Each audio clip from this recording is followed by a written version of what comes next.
With opinion polls in their favour and sensing perhaps a fair wind, Leave supporters took to the Thames in boats. Fishermen, fronted by Nigel Farage, the UK Independence Party leader.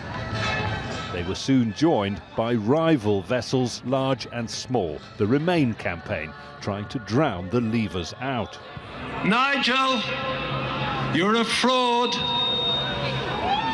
You were on the European Parliament Fishing Committee and you attended 1 out of 43 meetings. You're a fraud, Nigel. Go back down the river because you're up one without a canoe. Disgusting.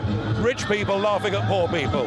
They're multi-millionaires, happy to see this industry go to the wall on a big boat, effectively laughing at working communities being destroyed. Absolutely disgusting. The Leave party somewhat dampened. It became a bizarre floating standoff.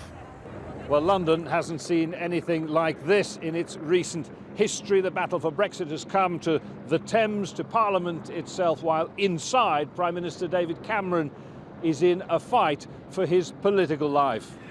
Thank you, Mr. Speaker. He's hoping for Britain to remain, but with his party bitterly divided over Brexit, the Prime Minister's days may be numbered if the referendum goes against him next week. It goes to a point about what sort of country we want our children to grow up in, not just one of economic and job opportunities, but one where our country is able to affect change and get things done in the world. We don't diminish ourselves inside a European Union, we enhance the power of Britain and the greatness of our country.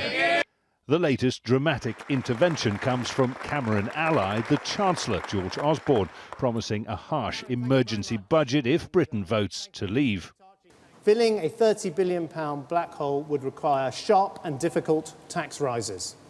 The sorts of tax rises we could see include a 2p rise in the basic rate of income tax to 22%, a 3p rise in the higher rate to 43%, 5% increases in duties on alcohol and on fuel.